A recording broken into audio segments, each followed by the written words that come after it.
आज हम एक पोयम माई मदर्स एट 66 पढ़ने जा रहे हैं। इस पोयम में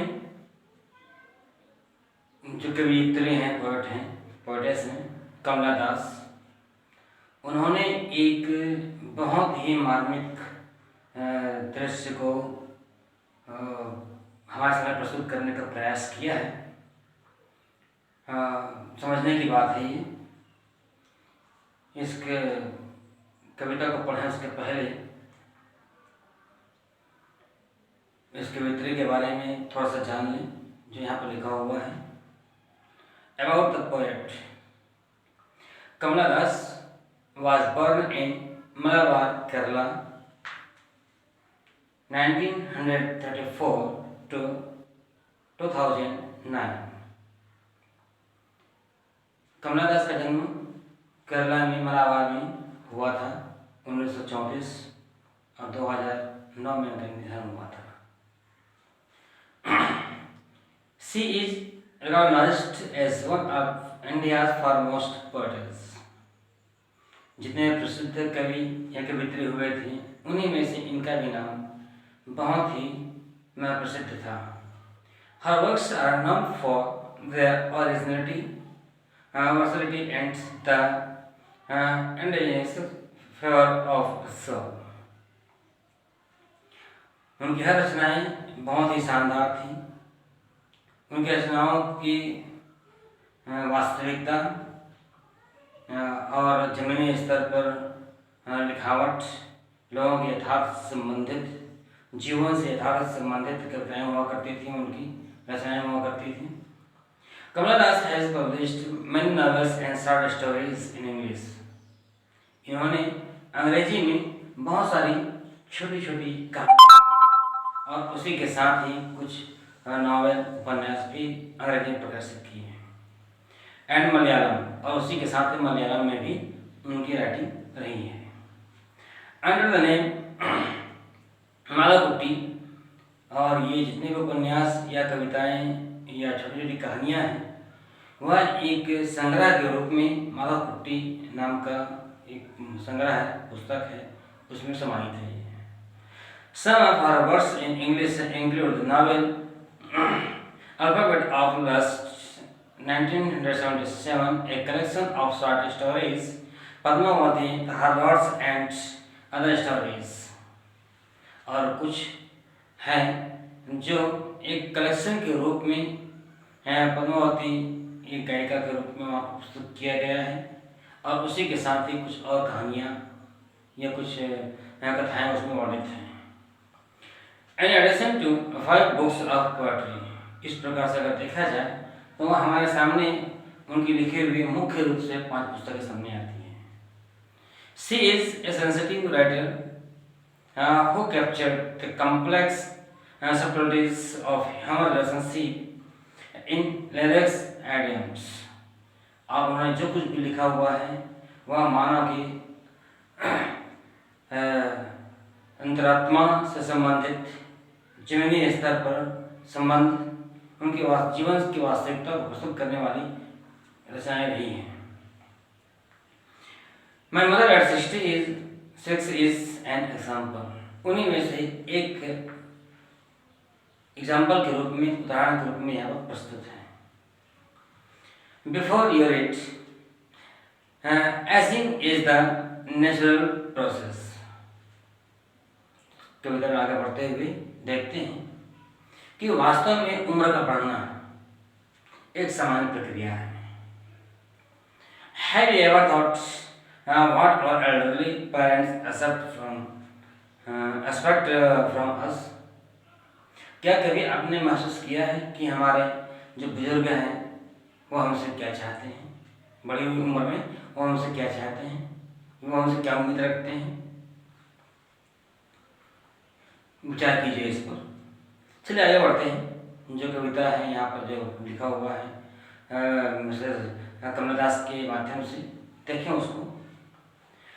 driving from my parents home to Cochin last Friday morning I saw my mother beside me. जब मैं अपने माता पिता की घर से कोचिंग के लिए निकली, तब मेरे बाजू में उस दिन शुक्रवार का दिन था। जब मैं निकली कोचिंग के लिए, हवाई अड्डे के लिए, तब मेरे गाड़ी के बगल की सीट पर मेरी माँ बैठी हुई थी। डोज, लेकिन वो घूम रही थी, वह शायद हल्की नींद में थी। ओपन माउथ, उनकी मुंह खुले हुए थे। Her face as an like that, और उसका चेहरा पर एक पीलापन छाया हुआ था। पीलापन मीन्स चूँकि मेरी माँ की उम्र 66 वर्ष की हो गई थी, इसकी वजह से उसके चेहरे में निराशा आ गई थी, और उसी के कारण से उसके चेहरे पर पीलापन या कमजोरी महसूस हो रहा था।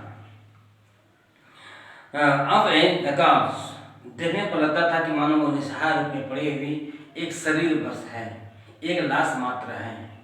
वह निर्जीव शरीर के रूप में वहाँ पर बैठी हुई थी, पड़ी हुई थी। एंड राइज्ड विथ पेन, और उसी को महसूस करके मेरे अंदर एक दर्द सा महसूस हुआ, दर्द महसूस किया। That she was old age old she looked but soon.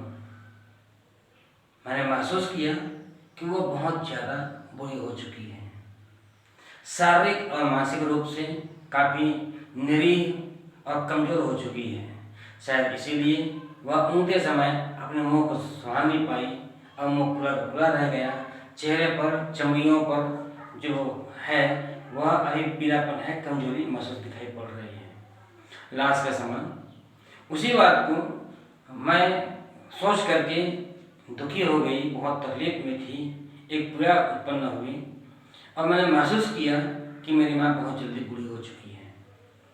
Put that thought away, अचानक ही मैंने उस एहसास को, उस पीड़ा को तुरंत अपने दिमाग से निकाल दिया। And looked out at young trees in spring, और खिड़की के बाहर मैं देखने लगी, अपने मूड को व्यस्त करने के लिए। जो पीड़ा मेरे दिमाग में आ गई थी उसको दूर भगाने के लिए मैं खिड़की के बाहर देखने लगी, जहाँ पर पेड़ बड़ी तेजी के साथ पीछे की ओर भाग रहे थे। The Mary children spilling out of their homes, और मैंने देखा गाड़ियाँ गुजर रही थी। गुजरने के दौरान गांव से गुजरने पर जो गांव के बच्चे हैं वो अपने घरों से बड़ी खुशी के साथ चीखते चिल्लाते हुए तेजी के साथ घर से बाहर निकल रहे हैं। But after the airport's security check, standing a few yards away, हम लोग वहाँ पर एयरपोर्ट पहुँच गए। वहाँ पर सिक्योरिटी चेकिंग के बाद मैं कुछ दूर खड़ी होकर के एक बार फिर गाड़ी में बैठी अपनी मम्मी को देखा। देखने पर I looked again at her, एक बार फिर मैंने उसको बड़े ध्यान से देखा। वन एंड पेल, मैंने देखा कि उसके चेहरे पर कोई रंग नहीं था। रंग वन मीन्स रंगहीन, जिसमें कोई रंग नहीं रहता। यहाँ पर रंग मीन्स कोई कलर, नीला, पीला, लाल, गुलाबी की बात नहीं है। यहाँ पर भावना से, एक्सप्रेशन से कोई वहाँ पर इमोशंस पैदा नहीं हो रहे थे। वो चेहरे पर शांत पड़ी हुई थी, चेहरे में पीलापन, कमजोरी छाई हुई थी। एज एलेट विंटर मून, उसके चेहरे पर लगता था, देखने पर लगता था कि मानो ठीक उसी प्रकार से पीलापन था, उसमें शांति छाई हुई थी, जिस प्रकार से ठंड के मौसम में जो चंद्रमा होता है उसमें जो पीलापन होता है, धुंधले प्रकाश होता है, ठीक उसी प्रकार से मेरी मम्मी का चेहरा भी, मेरी माँ का चेहरा भी काफ़ी कमज़ोर और निरीह और पीलापन दिखाई पड़ रहा था। एंड फेल्ट दैट ओल्ड, एक बार फिर मैंने महसूस किया मेरी माँ काफ़ी बुरी हो चुकी है। फैमिलियर एक, जैसे मेरे मन में आया एक बार कि मेरी माँ काफ़ी बुरी हो चुकी है, एक बार मेरे हृदय में जाना पहचाना दर्द एक बार फिर उठा। एक अंकुश के रूप में, अंकुश में के प्रहार से जो दर्द टीस उठता है, वैसे ही मेरे हृदय में भी एक टीस उठा।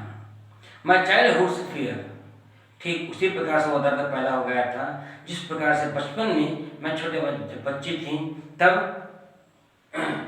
मेरे में डर पैदा हो जाया करता था।